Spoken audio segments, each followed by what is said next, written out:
मुद्दत से पनपती हुई साजिश ने डबोया, कहने को मेरे शहर को बारिश ने डबोया। तो आज आप सुबह से बल्कि पिछले ख़ास तौर पे हम देख रहे हैं कि 5वां स्पेल था कराची में। तो एक महीने से सिलसिला देख रहे हैं कि ज़्यादा बारिश होती है तो ज़्यादा पानी आता है, लेकिन जब ज़्यादा पानी आता है तो उसका इंतज़ाम नहीं होता कि वो ज़्यादा पानी जाएगा कहाँ पर।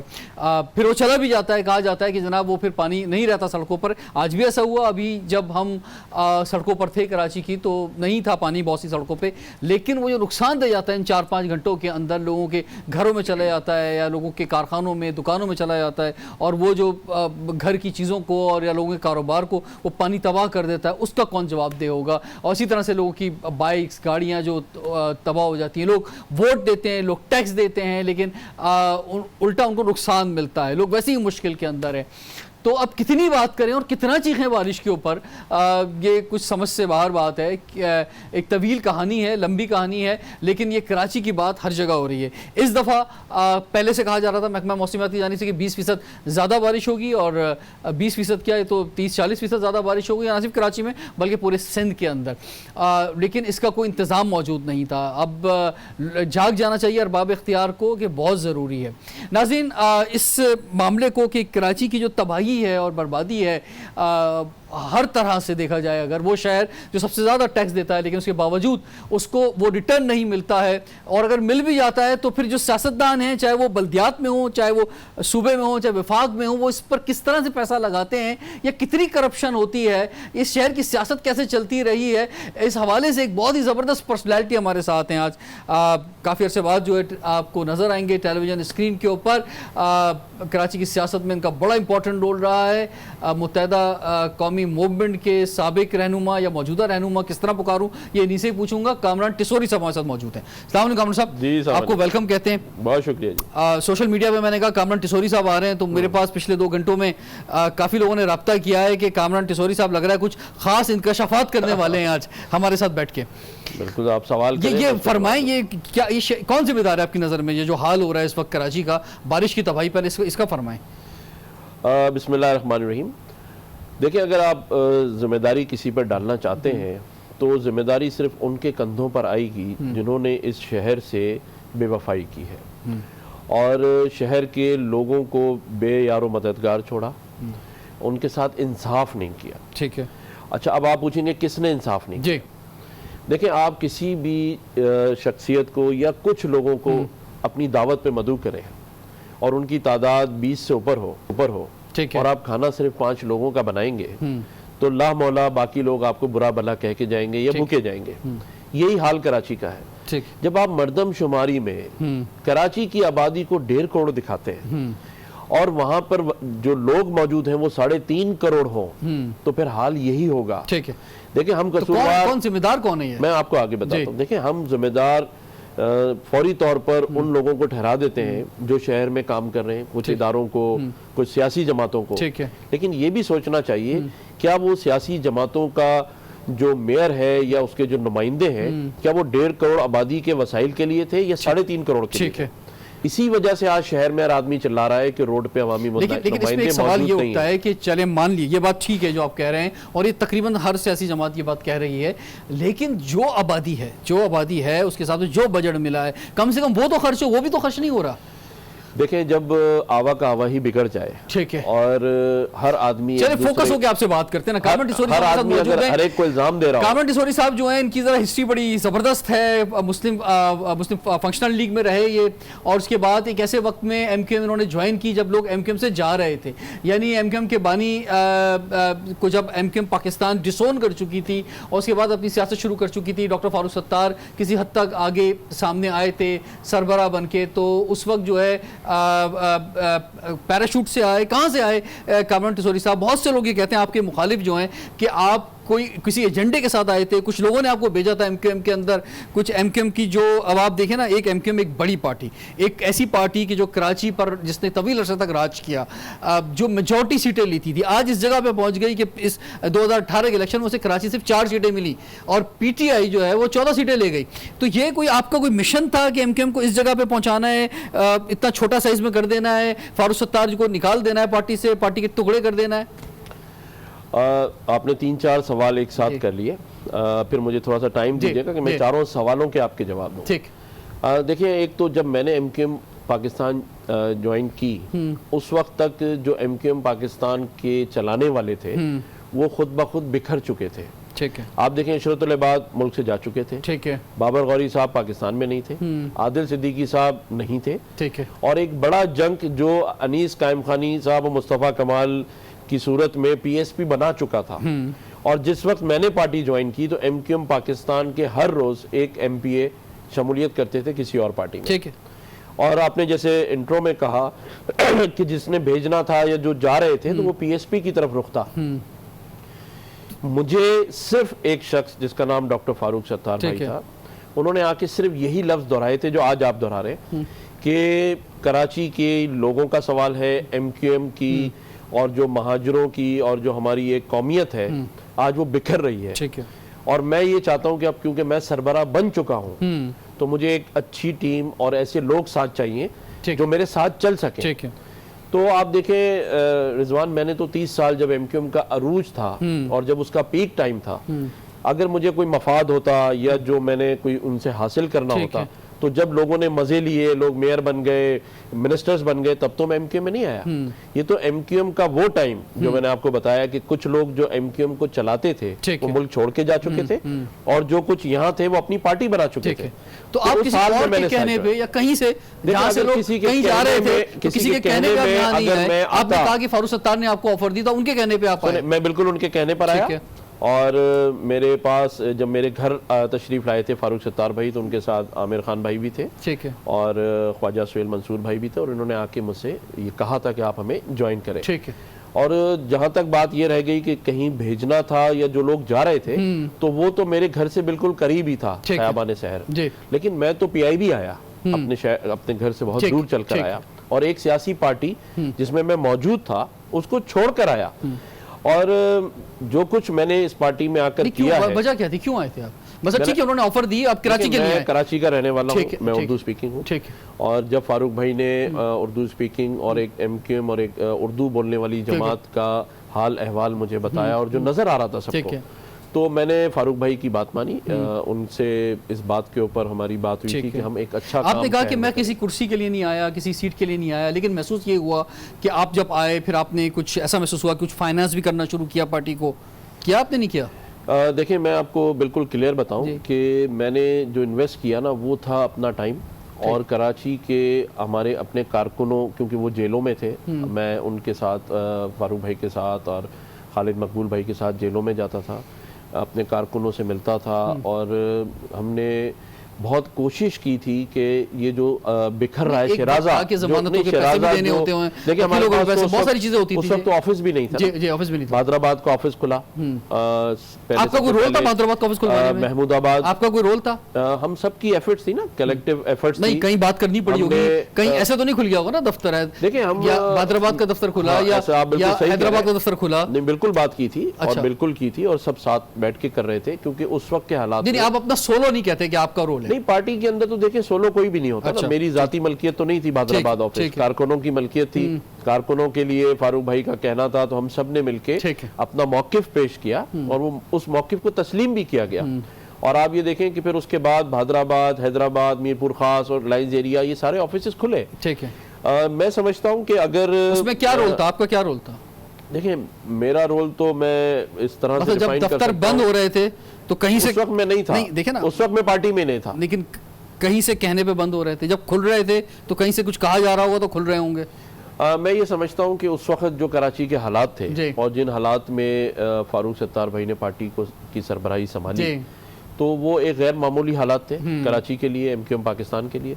और जाहिर है उस वक्त जो हालात थे, एक ऑपरेशन हो रहा था। ठीक है। और उस वक्त हम गवर्नमेंट के लोगों के साथ और मुख्तलिफ जो लोग कराची को देख रहे थे उनके साथ मीटिंगें करते थे और अपना मौकिफ सामने रखते थे। तो मैंने उसमें एक रोल प्ले किया है और उसकी गवाही मुख्तलिफ चैनल्स पर फारूक सत्तार भाई दे चुके हैं। मुझे उसकी गवाही की जरूरत नहीं। आपने कहा कि भाई मैं किसी जो हूँ वो किसी कुर्सी, किसी लालच में नहीं आया, लेकिन महसूस ये हुआ कि आप जो भी सारी एफर्ट्स कर रहे थे और उसमें एक फाइनेंस भी आप कर रहे होंगे, जो कि नहीं, मैंने कोई फाइनेंस का भी नहीं किया, कोई खर्चा मैंने आपको बता दिया कि मैंने ज़रूर इतना कुछ किया है कि जिसके अंदर एक कहते हैं ना बड़ी सिंसियरिटी से और बहुत दिल से। अच्छा, फाइनेंस आपने पार्टी पे कोई खर्च नहीं किया? नहीं, वो कोशिश जो मैं शायद कहीं नहीं करता, वो मैंने एमक्यूएम पाकिस्तान के लिए आए कुर्सी ही के लिए, क्योंकि आपने फौरन जो पहला ज़िमनी इलेक्शन आया उसमें आप खड़े हुए इलेक्शन के लिए, और कितने वोट मिले थे उसमें? 18,000 वोट मिले, लेकिन आप जीत नहीं सके। सईद गनी साहब उस सीट से जीते। उसके बाद सेनेट इलेक्शन की बात आई तो सेनेट इलेक्शन पे भी ऐसा महसूस हुआ कि आप सेनेट में जाना चाहते हैं, इसीलिए पार्टी में आए। तो असल में आप कुर्सी के लिए आए थे पार्टी में? देखिए, ये आपकी राय हो सकती है और बहुत सारे लोगों की राय हो सकती है, लेकिन मैंने अगर कुर्सी के लिए ही सियासत करनी थी तो मैं पीर साहब पगाड़ा के साथ फंक्शन लीग में था, और कहते हैं कि उनके पास जो या उनके साथ होता है उसकी ताकत बहुत ज़्यादा होती है। मैंने बार बार कहा है, आज फिर दोहरा रहा हूँ कि मैंने सिर्फ कराची और हैदराबाद, मीरपुर ख़ास के वो शहरी इलाके जहाँ मैं ये समझ रहा था कि मायूसी फिर एक बार बढ़ रही है और लोगों के साथ एक इम्तियाजी सलूक बढ़ता जा रहा है, और ये लावा कभी ना कभी फिर फटेगा और फिर हम शायद ना संभाल पाए। और शायद डॉक्टर फारूक सत्तार भाई और उनके साथ जो टीम थी, उनके साथ मिलकर काम करने की वजह से शायद, लेकिन कहा गया कि आपकी वजह से डॉक्टर फारूक सत्तार खुद भी एमक्यूएम में नहीं रहे, और वो क्या वजह थी कि फारूक सत्तार जो थे वो एमक्यूएम में नहीं रहे, और उसका कामरान टिसोरी साहब की तरफ जाता है कि इनकी वजह से उनको या तो हटाया गया या वो खुद निकले, क्या सूरत हाल हुई। नाज़रीन, इस तमाम सियासत से जो कराची की पॉलिटिक्स के ऊपर दिलचस्पी रखते हैं या नज़र रखते हैं, बहुत फ़र्क पड़ा। बल्दियाती निज़ाम के हवाले से फिर कैसे डिलीवर हुआ, ये सब चीज़ें जो हैं आज जो हम देख रहे हैं, बारिश में डूबा हुआ कराची है, इसमें यकीनी तौर पे इसमें कहीं ना कहीं क़यादत और ये लीडरशिप, ये सब चीज़ों का फुकदान भी है। और ये सब कुछ कैसे हुआ, इनसे जानेंगे ब्रेक के बाद। सवाल है पाकिस्तान।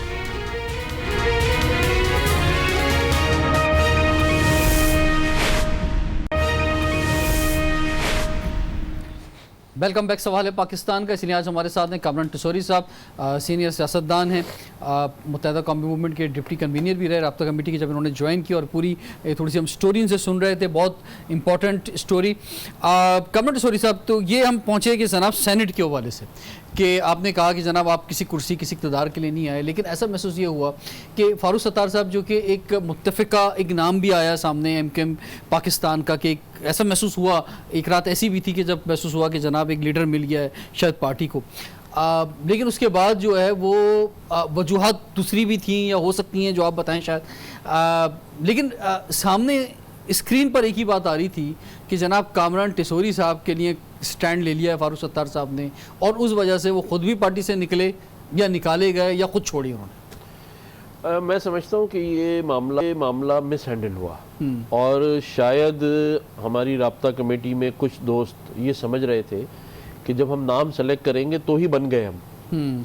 मतलब आप ये देखें ना, लड़ाई किस बात पर हो रही थी? 4 नामों पे हो रही थी, और बनना एक ही को था, एक या दो जो भी सीटें आती, लेकिन हम ये समझ बैठे कि शायद नाम देने से ही मैं बन गया हूँ, ठीक है, और शायद उसी कश्मकश में लड़ाई बढ़ती चलेगी, और बात समझ नहीं आ रही थी। जबकि मैंने पहले दिन ही डॉक्टर फारूक सत्तार भाई को कहा था कि मेरे नाम को आप वापस ले लें, और जिसकी फारूक भाई ने प्रेस कॉन्फ्रेंस भी की। आज मैं आपके चैनल पर ये इंकशाफ कर दूं कि फारूक भाई ने मेरी वजह से या मेरे कहने में आकर ना हैदराबाद से अलहदगी की और ना ही सेनेट की वजह से अलहदगी हुई है। अच्छा, देखिए, फारूक भाई का पहले दिन से एक बयानिया था कि ये मेरी अमलदारी और मेरी सरबराही का इशू है, और जब आदमी इस चीज की जंग लड़ रहा हो तो आपने देखा होगा कि हमेशा 2 टीमें बन जाती हैं कुदरती। तो आप ये कह सकते हैं कि उस वक्त हम फारूक भाई की टीम में चले गए, और क्योंकि लाइमलाइट में आ गया, मैं मौजूद था, आप खुद सामने क्यों नहीं है? आप आके भी ये बात कह सकते थे भाई कि मैं मेरा नाम, अगर पार्टी के टुकड़े हो रहे हैं इस वजह से, पार्टी के टुकड़े हो रहे हैं इस वजह से, तो मैं अपना नाम वापस लेता हूँ, मेरे नाम पे ना बहस की जाए। देखिए, उस वक्त सारे फैसले फारूक सत्तार भाई कर रहे थे, ठीक है, और उस वक्त जो उनके साथ लोग मौजूद थे उनमें आप देखें कि 26 के 26 MP फारूक भाई के साथ थे, हैदराबाद मेयर और कराची के और हैदराबाद के जितने MNAs थे वो सब फारूक भाई के साथ थे, ठीक है, और जब वो PIB में बैठते थे तो सबकी अपनी राय होती थी, सब अपनी बातें करते थे, और फिर फैसला आखिरी फारूक भाई करते थे, ठीक। तो मैं ये समझता हूँ कि ये प्योरली फारूक भाई का फैसला था। मैंने तो लाख बार उनको मना किया कि इस इशू के ऊपर आप कराची के जो हमारा कारकुन है उसको ना नाराज करें, और ये समझें कि ये कोई सेनेट आखिरी लड़ाई नहीं है। ठीक है, हम सेनेट जैसी 10 चीजें आ जाएंगी। उस वक्त तासुर यही जा रहा था कि तासुर बन गया, आपको एक सेनेट में लाने के लिए ये सारा काम हो रहा है। मैं ये समझता हूँ अगर आप एमक्यूएम की सियासत को समझते हो, मैं ये समझता हूँ कि कारकुन बहुत अच्छी तरह समझता है एमक्यूएम के लिए कभी ये सेनेटर और एमएनए कोई चीज नहीं रहे। ये बात दूसरी और हो रही आप ये समझे कि मैं तो डिप्टी कन्वीनियर था, तो आप एमक्यूएम के किसी कारकुन से पूछेंगे कि एक सेनेटर ज्यादा एमक्यूएम के सिस्टम में मजबूत होता है या उसकी रिस्पेक्ट होती है या सेनेटर बनने से होती है। सेनेटर तो नीचे आना था, लेकिन जैसे मैंने बात की कि उस वक्त जो असल लड़ाई थी वो फारूक भाई की अपनी अमलदारी और उनकी सरबराही का इशू था। अच्छा। जिस पर हम उनके साथ खड़े हुए। और देखें कुछ चीजें असूली होती हैं। ठीक है, आप खुद हो तो आप ये समझते हो कि यार एक सरबराह है, अगर सरबराह के पास आखिरी इख्तियार नहीं है तो वो किस बात का सरबराह है। इस बात को लेते हुए हम भी उनके साथ ही खड़े हुए। और आज भी आप देख लें कि पीटीआई का हर जो नुमाइंदा है टीवी पे बैठ के कहता है कि जी आखिरी फैसला इमरान खान साहब नहीं, वो ठीक है। तो फारूक भाई का जो आखिरी फैसले का इशू था उस वजह से सारा, हाँ, और यही वो सोच थी और यही वो ख्वाहिश थी फारूक सत्तार साहब की, जिसकी वजह से उन्हें नुकसान उठाना पड़ा और अभी तक क्योंकि जो पीटीआई में हो सकता है या नून लीग में हो सकता है या इवन पीपल्स पार्टी में हो सकता है, वो एमक्यूएम में नहीं हो सकता। एमक्यूएम का जो सिस्टम था वो डिफरेंट था, खासतौर पे बानी के जाने के बाद जो है वो इस तरह से सरबराह नहीं बन सकते थे कि उनका फैसला आखिरी फैसला हो। देखिए एक और भी बात मैं इसमें आपको वाजे कर दूं कि देखिए मैं एक फंक्शनल लीग से एमक्यूएम पाकिस्तान में आया, ठीक है, और मैं एमक्यूएम पाकिस्तान में कभी नहीं रहा, तो मैं ये महसूस कर सकता हूँ कि मैं एमक्यूएम पाकिस्तान की राब्ता कमेटी, उनके कारकुनों और उनके जो करता धरता थे उनके उस म्यार पे पूरा ना उतर रहा हूँ, लेकिन उसमें मेरी गलती नहीं थी। ठीक है, गलती तो उन लोगों की थी जिनको मुझे इस बारे में समझाना चाहिए था। देखिए हम तो सियासी पार्टी से आए ना, जहां पर ये तासुर होता है कि भाई आप अगर पार्टी में है, पार्टी के अंदर है, तो आप सेनेटर भी बनेंगे और आप एमपी भी बनेंगे।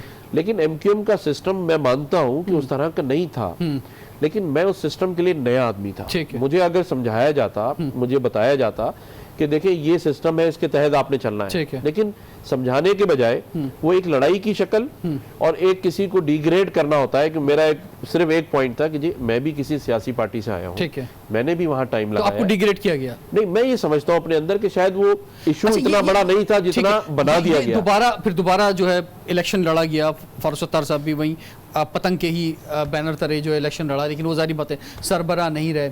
लेकिन महसूस ये हुआ, हमने भी जब हम बात करते हैं, हम सभी के से इंटरव्यूज़ करते हैं, सबसे बात करते रहे कि जो बहादराबाद जो आरजी मरकज़ है उसमें जितने भी लोग मौजूद हैं उन सब के नज़दीक आप काबिल कबूल नहीं है उनको। क्या वजह है? आपने ऐसा क्या बिगाड़ा वहाँ पे, या आपने ऐसा क्या किया कि कोई भी आप किसी की गुड लिस्ट में नहीं है? अगर ऐसी बात आप करेंगे तो मैं उसका जवाब ये दूंगा कि जब सेनेट की मेंबरों के लिए राब्ता कमेटी के अंदर नाम के लिए वोटिंग हुई तो मुझे भी 12-13 वोट मिले ना, और उन्हीं लोगों ने दिए जो बहादराबाद की राब्ता कमेटी में थे, और शायद उन लोगों ने नहीं दिए जो फारूक भाई के साथ बाद में आ गए। तो अगर बहादराबाद में मौजूद लोगों ने वोट दिया तो कुछ यानी यहाँ तक बात हुई कि फारूक सत्तार तो कबूल है, वो आ जाए, लेकिन कामन टिसोरी कबूल नहीं है। यही वजह है कि 2018 के इलेक्शन में आपको कोई टिकट नहीं मिला, आपने कोई कॉन्टेस्ट नहीं किया, आपने एमपी एमएनए की सीट। मैं ये समझता हूँ कि कुछ नादान दोस्तों ने नहीं, आपने ख्वाहिश का इजहार किया था कि आप कॉन्टेस्ट करना चाहते हैं? मैंने कभी भी नहीं किया। इवन मैंने जब मुझे PS 114 का इलेक्शन के लिए टिकट दिया गया था, जो आपने सवाल किया, तो खालिद मकबूल सिद्दीकी भाई मेरे पास आए थे मेरे घर, और मैंने उनसे रिफ्यूज किया था कि मैं PS 114 का इलेक्शन नहीं लड़ूंगा। ठीक है। तो उन्होंने मुझे कहा था कि आप खुद भी ना नहीं कर सकते क्योंकि ये पूरी राब्ता कमेटी का फैसला है कि PS 114 आप चले। ये तो एक आपकी जाती चीजें हो गई ना, लेकिन आपने स्टार्ट में बात कहा कि आप कराची के लिए आए, यहाँ के मसाइल हल करने के लिए आए, तो अगर इख्तलाफ तो कोई अगर है इख्तलाफ तो जाती इख्तलाफ के बजाय कोई अवामी इख्तलाफ हो तो चलो हमें भी समझ में आता है कि जनाब आप कोई किसी बड़े लार्जर इंटरेस्ट के लिए बात कर रहे हैं जनाब, उसकी वजह से आपका मामला नहीं बन पा रहे। देखिए मैं तो आज भी आपके प्रोग्राम में अल्लाह की ज़ात से उम्मीद रख के चैलेंज करता हूं कि अगर ये सब कुछ ना होता और ये कंटिन्यूएशन चलती रहती तो एमक्यूएम पाकिस्तान के तमाम दफातर खुल जाते, जो लोग मजलूम बेगुनाह जेलों में थे वो सब बाहर आते, और हम एक मजबूत कराची और हैदराबाद की और मीरपुर खास की मजबूत जो कहते हैं कि किसने नहीं चाहा पाकिस्तान, किसने नहीं चाहा कि ना हो। मैं आगे आता हूँ उस बात पे कि एक मजबूत एमकेएम पाकिस्तान होती। ठीक है। और इसके असरात नजर आने शुरू हो गए थे क्योंकि हमें बहुत सारे ऑफिस मिलना शुरू हो गए थे। ठीक है। और वो लोग जो ये समझते थे कि एमकेएम खत्म हो गई, बंद हो गई, उन्होंने खुद देखा कि फिर लोगों ने दोबारा ज्वाइनिंग शुरू कर दी थी। ठीक है। और हम बहुत आगे चले जाते।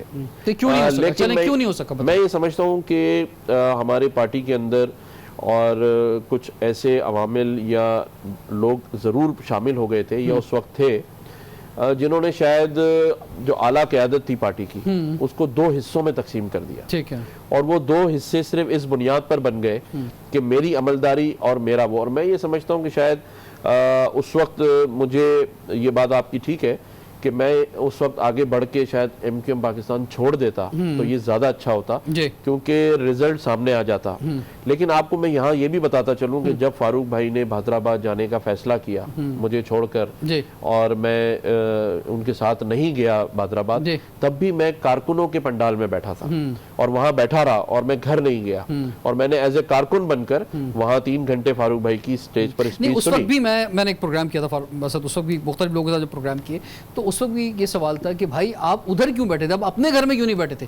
जब आपको पता है कि सारा डिस्प्यूट आपकी वजह से चल रहा है तो आप क्यों पीआईबी में बैठे हुए हैं भाई? आप क्यों जब कोई मिलने भी आ रहे हैं? नहीं, हमें देखिए थोड़ा सा करेक्ट कर। और उसके अलावा भी जब उनसे डायलॉग चल रहे थे तो मुख्तलिफ लीडर्स हमें हैदराबाद के आरके आजी मरकज में बताते थे कि आपकी गाड़ी पीआईबी के बाहर ही खड़ी होती है। नहीं, ऐसा नहीं है। देखिए कुछ लोग टीवी पर कुछ बात होती है और कारकुनों को कुछ बताया जाता है, लेकिन हकीकत ये थी कि मुझ समेत फारूक भाई को भी और बाकी लोगों को भी पता था कि असल लड़ाई मैं नहीं हूँ, असल वजह मैं नहीं हूँ।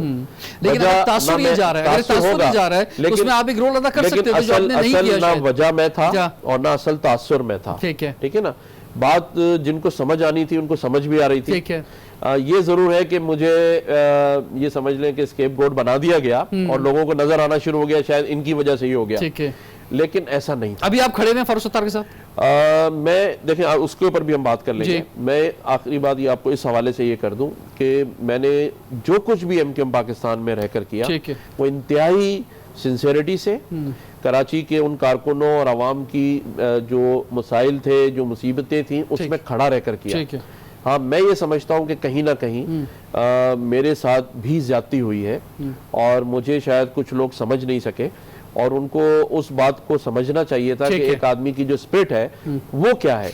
अगर वो एमकेएम पाकिस्तान थी, वो कराची वाला थी, कराची वाले होने के लिए मैंने फाइट की और मेरे तमाम टीवी प्रोग्राम्स, आज आपके प्रोग्राम के तवज्जुह से मैं कहता हूँ कि मेरे तमाम टीवी प्रोग्राम्स कारकुन देख लें, हैदराबाद वाले देखें, फारूक भाई भी देख लें कि मैंने हमेशा कराची वालों की बात की।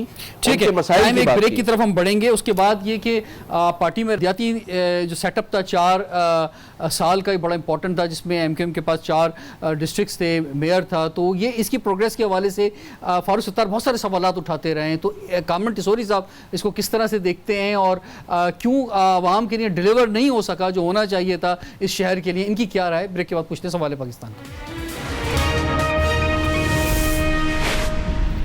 Welcome back. सवाल पाकिस्तान का कामरान टिसोरी साहब हमारे साथ हैं। कामरान टिसोरी साहब फरमाइए, बल्दियाती हवाले से अभी जो 4 डीएमसी के चेयरमैन एमकेएम के पास, फिर वसीम अख्तर साहब अभी वो प्रेस कॉन्फ्रेंस कर रहे हैं, बहुत गुस्से के अंदर हैं। किसी हद तक सीएम मुराद अली शाह साहब ने भी एक्सेप्ट किया कि हमने वो फाइनेंस नहीं दिया जो देना चाहिए था, लेकिन दूसरी जानिब फारूक सत्तार साहब उनसे कह रहे हैं कि भाई आप 50 बिलियन का जो हिसाब दो। तो ये क्या बात है? मसद अगर आपको पास अख्तियार नहीं है, पैसा नहीं है, तो आप कुर्सी पहले छोड़ देते। अब आपका किस बात का गुस्सा है? आपकी क्या राय इस हवाले से? क्यों डिलीवर नहीं हो सका बल्दियात के तहत? जितना अख्तियार था, जितना पैसा था कि इसमें डिलीवर कुछ ना कुछ हो सकता था। देखिए, डिलीवर तो होना चाहिए था, इस पे तो कोई दो राय नहीं। अब देखना ये कि कितना डिलीवर हुआ। लेकिन जैसे मैंने कहा ना, 3.5 करोड़ की आबादी में आप कितने एक महदूद बजट के साथ कितना डिलीवर कर सकते हैं, ये एक बात है। अब दूसरी बात ये आ जाती है कि भाई आपके जो मामलात थे, जो पार्टी के अंदर मामलात चल रहे थे, तो एक लड़ाई की सिचुएशन थी। ठीक, अगर तो हमारी या फारूक भाई ने, देखे मुझे तो पार्टी के अंदर जितनी मालूमात मिली मेयर कराची के हवाले से, वो डॉक्टर फारूक सत्तार भाई की तरफ से मिली। ठीक है कि भाई कितना फंड उनको मिल चुका है, कितना वो खर्च कर चुके हैं, और अब जो फारूक भाई 50 अरब की बात कर रहे हैं, तो देखें मैं ये समझता हूँ कि अपनी ज़ाती राय दे रहा हूँ कि पार्टी के मामलात एमक्यूएम पाकिस्तान के मामला पार्टी के अंदर रहने चाहिए थे। अगर तो बहाली कमेटी का भी ये कोई ऐसा इसरार था तो ये तो ऐसी बात हो गई कि आप किसी और को भी मौका नहीं दे रहे, खुद ही सारे इल्जामात एक दूसरे पे लगा रहे। जो मुखालफिन हैं, मैं आखिरी बात कंप्लीट कर लूं। के मुझे लगता है कि हमें इस मामले पर बैठकर आपस में बैठक करनी चाहिए थी। अगर इल्जामात दुरुस्त थे तो भी राब्ता कमेटी में उस वक्त भी बात करनी चाहिए थी, ठीक है, जो कि नहीं हुई और पब्लिक हो गई। और आज भी आप देखें कि जो करप्शन के इल्जाम लगाते हैं, आप समझते हैं सही लगाते हैं? किसके ऊपर? मेयर कराची पे या डीएमसी पे, एमक्यूएम पे? देखिए, अब मैं इस वक्त बैठ के अगर कुछ कहूँगा तो वो कबल अज़ वक्त होगा, लेकिन ये मैं आइंदा कुछ दिनों में आप ही के प्रोग्राम में मैंने एक पूरा बनाया है कि क्या वसीम अख्तर साहब की भाई की गलती थी या नहीं थी, क्या उन पे लगने वाले इल्जामात जो इस हद तक अभी आप सेफ साइड खेलना चाह रहे हैं? नहीं, सेफ साइड नहीं खेलना। अच्छा। मैं उस पर कुछ काम कर रहा हूँ, ठीक है, और एक हकीकत पर मबनी। देखिए, मेरे पास कुछ दिल में ये राज है। ठीक है, जब मैं उस वक्त था और जाहिर डिप्टी कन्वीनियर था, तो मेरे पास बहुत सारे ऐसे राज हैं कि उस वक्त क्या मामलात हुए, किस वजह से सेनेट पे लड़ाई हुई, किस वजह से वसीम अख्तर भाई पे इल्जाम लगवा, किस वजह से ये सारा कुछ हुआ है, तो मैंने वो अपने दिल में रखे। लेकिन ये मैं समझता हूँ कि ये आवाम की अमानत है, और जिस दिन मैं ये अभी आप बयान नहीं करना चाह रहे? नहीं, बयान नहीं, मैं बयान तो अभी भी कर सकता हूँ आपके प्रोग्राम में, लेकिन अगर मैं आज करता हूँ तो लोग मुझे ये समझेंगे कि क्योंकि मुझे मुअत्तल किया हुआ था डिप्टी कन्वीनियर के तौर पे, और मैं क्योंकि एमक्यूएम पाकिस्तान का हिस्सा नहीं हूँ, तो शायद मैं ऐसी बातें कर रहा हूँ। ठीक है, लेकिन मैं जो भी बात करूंगा, किसका हिस्सा है? अभी आप फारूक सत्तार के साथ खड़े हुए हैं।